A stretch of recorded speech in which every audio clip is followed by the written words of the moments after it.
Hello everyone, कैसे हैं आप सभी लोग। तो देखिए, जेई मेन का पेपर खत्म होने वाला है। कई लोगों ने जेई मेन का पेपर दे दिया।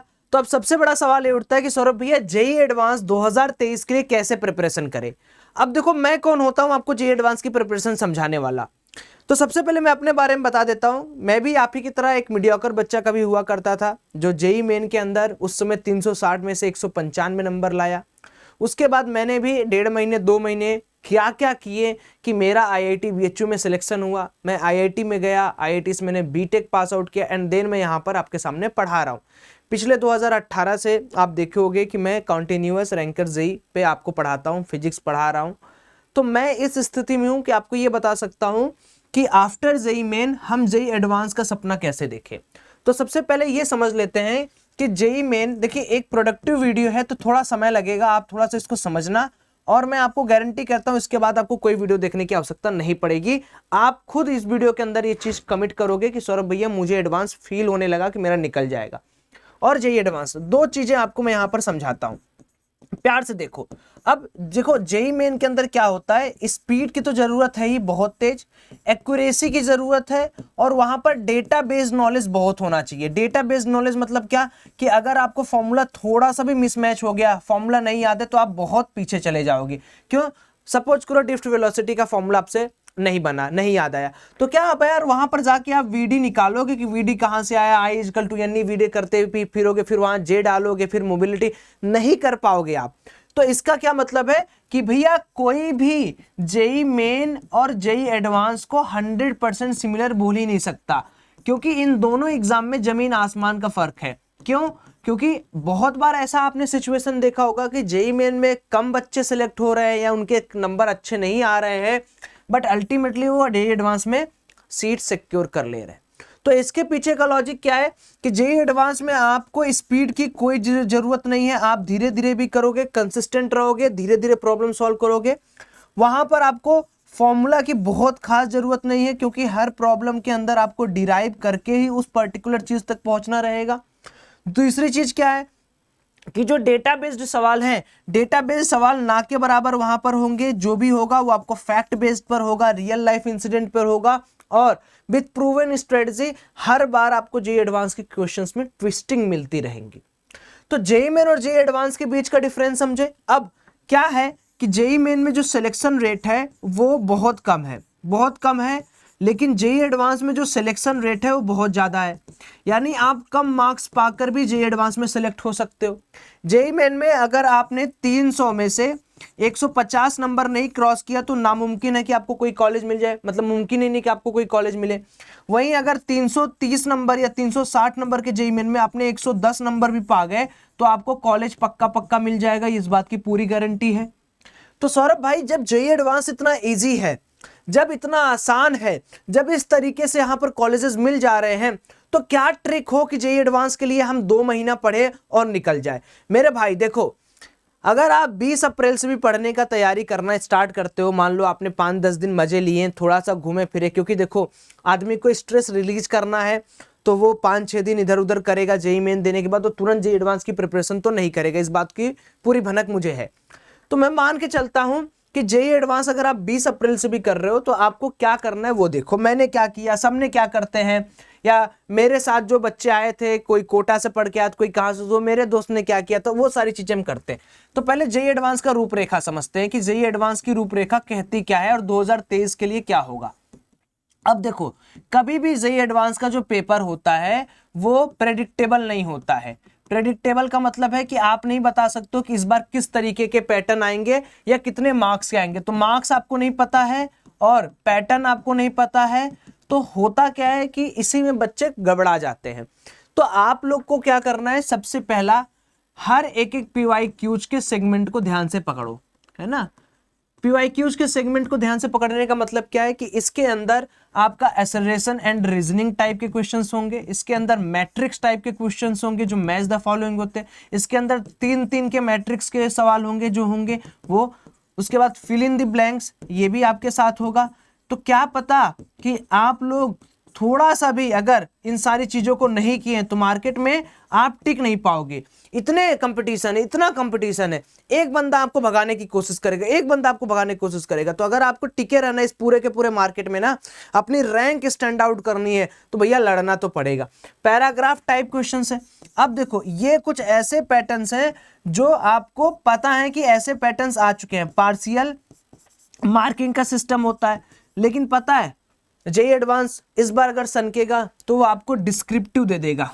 जैसे अभी तक क्या है, इंटीजर बेस्ड सवाल आता था कि आपने इंटीजर बेस्ड सवाल डालना है। कभी कभी तुम आपको 0 से 9 तक आया, फिर पूरा कंप्लीट आया इंटीजर। इस बार कैसे दे सकता है, मान लो उसने पूछ लिया कि पर मैग्नेट और मैंगनेट इन दोनों के ऑक्सीडेशन स्टेट में फर्क बताइए इन वन लाइन। तो आपने को ये दे देगा एक स्पेस, कीबोर्ड आपके कंप्यूटर में है, टाइप करो। अब वहां पर एक पैनल होगी जो आपके इस रिटन आंसर को वहां पर एग्जामिन करेगी और इसके बेसिस पे 4 नंबर में से 3 नंबर के लायक हो, 2 नंबर के लायक हो, 1 नंबर के लायक, ऐसा भी काम वो कर सकती है। बिकॉज ये जेईई एडवांस है मेरे भाई। तो ये बिल्कुल मत सोचना कि ये लिखित आंसर नहीं आपसे ले सकता, वन लाइनर लिखित आंसर आपसे ये मांग सकता है। तो इस बार हमने जो अपने कोर्सेज में बदलाव किया, मैं आपको बता दूं कि पिछले 2018 से मात्र एक ऐसा बैच विजय बैच है जिसका सिलेक्शन रेट बहुत ज्यादा है। हर बच्चा जो भी जेईई मेन की तैयारी करता है एक बार रैंकर्स का विजय बैच से जरूर पढ़ता है। विजय बैच के आरएसएम में जो हमारा केवल और केवल एक सबसे बड़ी चीज है रैंकर्स एडवांस स्टडी मटेरियल, हमने इस बार ये सेम चीज, ये न्यू पैटर्न के क्वेश्चंस आपके आरएसएम में डाल दिए हैं, क्योंकि हम बार बार अपने आरएसएम को बार बार प्रेडिक्टेबल पैटर्न्स के साथ बदलते रहते हैं। तो अगर कोई भी बच्चा इंटरेस्टेड है कि सौरभ भैया मैं आपके साथ थ्योरी एडवांस की जो होती है वो भी पढ़ना चाहता हूं, आपके मटेरियल से एडवांस लेवल के क्वेश्चंस करना चाहता हूं और आपके सानिध्य में रहकर निकालना चाहता हूं एडवांस, तो वेलकम है। 20 अप्रैल से बैच स्टार्ट है, लाइव क्लास होगी फिजिक्स केमिस्ट्री मैथ की, with theory, with problem solving, with rankers advance study material, with test series. कोई कितना भी बोल ले दोस्तों, लेकिन वो आपको भी पता है कि 2018 से विजय बैच का अनाउंसमेंट हमेशा रैंकर्स किया है। प्योरली एडवांस का टीम यहां पर आपके लिए अवेलेबल है। आप जाकर rankers JEE advance channel search कर सकते हो एडवांस कंटेंट के लिए कि किस तरीके से आपकी पढ़ाई होती है। और हम लोगों ने इस पैटर्न को इस बार डाला है तो मैक्सिमम लोग इसको कॉपी करने की सोचेंगे, और खुदा ना खास्ता इस बार ये जेईई एडवांस में आ गया तो भाई ठीक है, क्रेडिट तो हमको ही जाता है।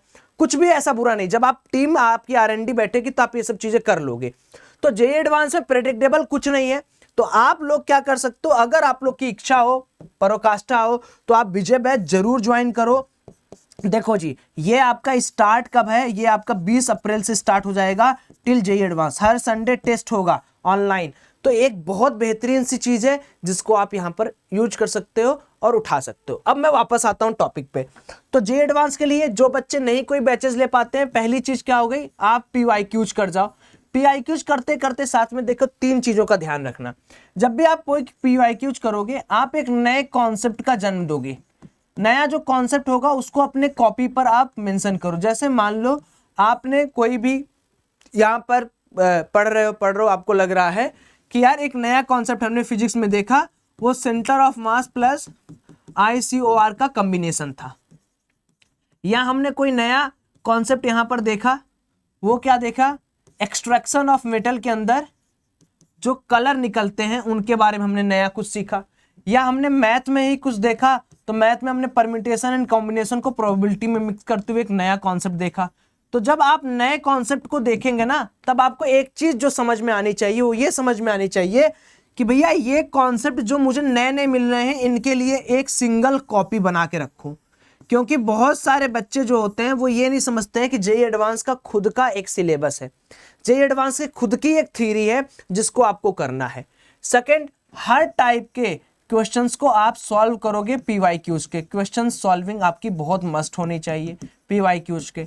खास करके केमिस्ट्री की मैं बात करूं तो केमिस्ट्री में दोस्तों एडवांस लेवल का इनऑर्गेनिक, फिजिकल और ऑर्गेनिक की तैयारी करना। ऑर्गेनिक में बहुत अलग अलग तरीके के रिएक्शंस मैकेनिज्म आपको आने चाहिए। बहुत अलग अलग तरीके के रिएक्शंस मैकेनिज्म नहीं आएंगे, ऑर्गेनिक नहीं बनेगी। Same goes with physics. अब फिजिक्स में आपको हमेशा क्या ध्यान में रखना है, फिजिक्स के अंदर आपको सबसे ज्यादा क्या देखने को मिलेगा पता है, वेरिएबल के क्वेश्चंस, वेरिएबल के क्वेश्चंस जहां पर पक्का डिफरेंशिएशन और इंटीग्रेशन के बिना काम ना बने। तो एडवांस की तैयारी है इजी, लेकिन एक सीक्वेंस ऑर्डर में चलना है आपको। इधर उधर की बातें छोड़िए, काम पर फोकस करिए। आप में से सारे बच्चे एडवांस के लिए परिपक्व हो अगर आप पीवाईक्यूज को चार्ट डालो।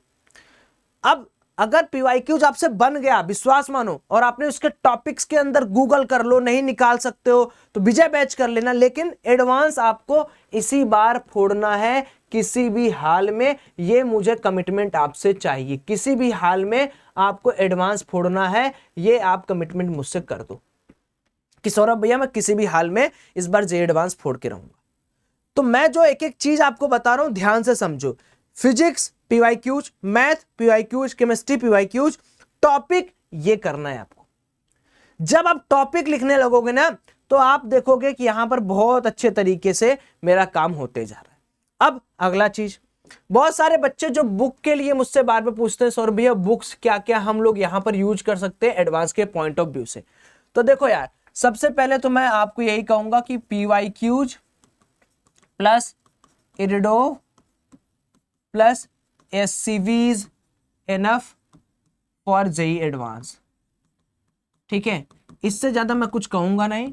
और मैं आपको एक चीज और बता दूं कि जो क्वेश्चंस आते हैं एडवांस में वो जनरली इंजीनियरिंग लेवल के क्वेश्चंस होते हैं। इसका प्रूफ चाहिए तो मैं प्रूफ दे दूंगा। जैसे फ्लूइड मैकेनिक्स जो हम लोग पढ़ते हैं ना, फ्लूइड मैकेनिक्स के अंदर टेम्परेचर का कोफिशिएंट, वो चीज आपकी पिछली बार पूछी हुई थी। तो जो इंजीनियरिंग लेवल के क्वेश्चंस बुकलेट होते हैं उनको जेई लेवल में फ्रेम करके आपसे सवाल पूछा जाता है। तो इसके लिए आप एक किताब और रेफर कर सकते हैं, हालांकि मैं वो कहता नहीं हूं, लेकिन आप एक किताब और रेफर कर सकते हैं। बाकी आपके ऊपर है, देखो इतना ही टाइम नहीं बचेगा आपके अंदर कि ये कर लो। आप थोड़ा सा क्रोटो को देख सकते हैं बस, और इससे ज्यादा मैं आपसे कुछ नहीं कहूंगा। सेकेंडली केमिस्ट्री में देखिए, केमिस्ट्री में मैंने एडवांस ऑर्गेनिक केमिस्ट्री लगाई थी। ठीक है, उस समय एडवांस्ड ऑर्गेनिक केमिस्ट्री